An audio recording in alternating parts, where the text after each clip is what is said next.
किसी को नीचा नहीं देखते तो आप हर चीज को वैसे ही देखेंगे जैसी वो है। लगभग हर कोई हर जगह जहां भी जाता हूं मैं, लोग इंसान शब्द से हमेशा मानव होने की सीमाओं के बारे में कहते हैं।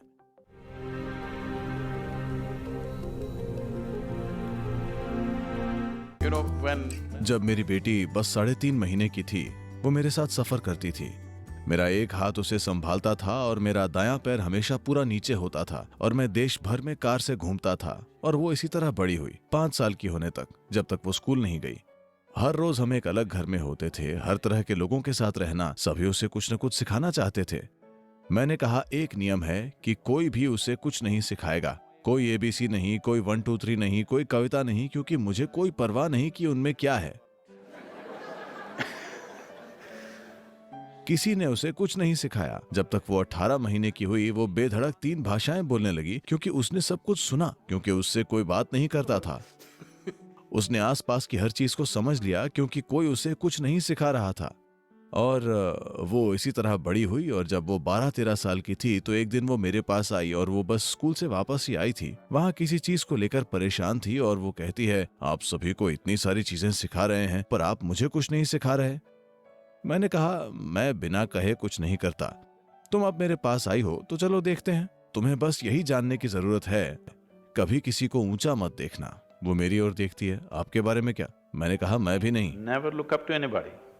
Never look down on anybody. This is all. कभी किसी को ऊंचा मत देखना, कभी किसी को नीचा मत देखना, बस यही सीख है। अगर आप किसी को ऊंचा नहीं देखते, अगर आप किसी को नीचा नहीं देखते, तो आप हर चीज को वैसे ही देखेंगे जैसी वो है। अगर आप हर चीज को उसके स्वाभाविक रूप में देखेंगे तो आप अपने जीवन से सहजता से गुजर पाएंगे। इसमें बस इतना ही लगता है। लगभग हर कोई हर जगह जहां भी जाता हूं मैं, लोग इंसान शब्द से हमेशा मानव होने की सीमाओं के बारे में कहते हैं, पर कभी मानव होने की विशालता के बारे में बात नहीं करते। Oh, I am only human. But why are you not saying I'm human? अरे मैं तो बस एक इंसान हूं, पर आप ये क्यों नहीं कहते मैं इंसान हूं? आप सबसे ऊपर हैं, आप धरती पर सबसे ऊंची प्रजाति हैं, आपको सभी प्राणियों में सबसे ऊपर होना चाहिए। मैं तो बस एक इंसान हूं। लोग ऐसा इसीलिए कह रहे हैं क्योंकि जितना दुख वे अपने आप को दे रहे हैं, उतना कोई दूसरा प्राणी खुद को नहीं दे रहा। कोई चींटी या हाथी खुद को इंसान जितना कष्ट नहीं देता। उनका पेट भरा हो तो वे ठीक रहते हैं। इंसानों के लिए खाली पेट सिर्फ एक समस्या, भरा पेट 100 समस्याएं। इसकी वजह यह है कि यह विकास से जुड़ी चीज है। यह एक विकास से जुड़ी चीज है कि आप जिसे सेरिब्रल फ्लावर कहते हैं, यह दिमाग आपके लिए नया है।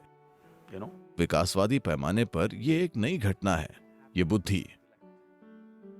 और ज्यादातर लोगों को इसे संभालना नहीं आता। वे दुनिया से दुखी नहीं हैं। ज्यादातर समय वे अपने ही विचारों और भावनाओं से दुखी हैं। ऐसा क्यों है कि आपकी शिक्षा प्रणालियों ने आपको यह नहीं सिखाया कि अपने विचारों को, अपनी भावनाओं को कैसे संभालें। अब जिस पल आप कहते हैं आप मानवीय हैं या नहीं, पहली बात, अगला सवाल कोई पूछेगा, क्या मैं हवा से सोने की चेन निकाल सकता हूं? क्या मैं कुछ और कर सकता हूं? या क्या मैं बाल्टी में से एक खरगोश निकाल सकता हूं? या क्या मैं अपनी जेब से एक कबूतर निकाल सकता हूं?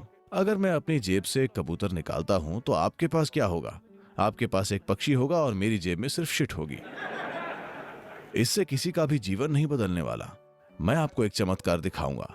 मैं आपको ऐसे लोग दिखाऊंगा जो पूरी तरह सक्रिय हैं। ऐसे लोग नहीं जो किसी गुफा में बैठे हों, पूरी तरह काम में लगे हुए। ठीक है, दिन के 24 घंटे, हफ्ते के 7 दिन हम सभी लगे रहते हैं। मैं आपको ऐसे लोग दिखाऊंगा जिन्हें 5, 10, 15 सालों से एक पल के लिए भी गुस्सा, बेचैनी, चिड़चिड़ाहट कुछ नहीं हुआ।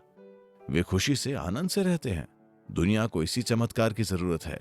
मानवता को इसी चमत्कार की जरूरत है। अगर आपके साथ ये होता है तो आप इंसान को एक सीमा के रूप में नहीं कहेंगे, आप मानवता को एक बहुत बड़ी संभावना बताएंगे। देखिए, ये बात इसलिए आई क्योंकि लोगों का जुड़ाव चुनिंदा होता है। मेरा यही मतलब था जब मैंने कहा किसी चीज को ऊंचा मत देखना, किसी भी चीज को नीचा मत देखना। ऐसा इसलिए क्योंकि अगर आप किसी चीज को ऊंचा देखेंगे तो आप बढ़ाए चढ़ाएंगे। अगर आप किसी चीज को नीचा देखेंगे तो आप नकारात्मक को बढ़ा चढ़ा कर देखेंगे। जैसे ही आप किसी चीज को सम्मान के साथ देखते हैं, उससे आपका लगाव हो जाएगा। जैसे ही आप किसी चीज को तिरस्कार के साथ देखते हैं, उससे आपका मन टूट जाएगा, किसी ना किसी तरह घृणा आ जाएगी।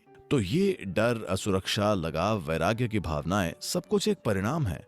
हम स्रोत को संभालें या परिणाम को संभालें। लोग हमेशा नतीजे को संभालने में व्यस्त रहते हैं। लोग आपसे ये कह रहे हैं अपने डर को कम करो, क्या आप इसे कम कर सकते हैं? ये किसी भी तरह काम नहीं करने वाला। अब आप दूसरे पहलू पर जा रहे हैं और कह रहे हैं हमें इससे शर्मिंदा होने की जरूरत नहीं है, डर होने दो। क्या यह सुखद अनुभव है? क्या डर, असुरक्षा, अपराध बोध, क्या ये सुखद अनुभव है? अगर ये सुखद अनुभव हैं तो इन्हें बनाए रखिए, ये आप पर है। अगर ये दुखद अनुभव हैं तो क्या ये चुनाव है? मैं आपसे बस इतना पूछ रहा हूं, हमारी आसपास की दुनिया में जो होता है वो एक अलग बात है। दुनिया कभी भी 100% वैसी नहीं होगी जैसे आप उसे चाहते हैं। अगर आप घर में 2 लोग भी हैं, फिर भी ये 100% वैसी नहीं होगी जैसा आप चाहते हैं। अगर ये 51% भी आपके तरीके से होता है तो आप ही बॉस हैं, ठीक है? उससे ज्यादा नहीं होगा।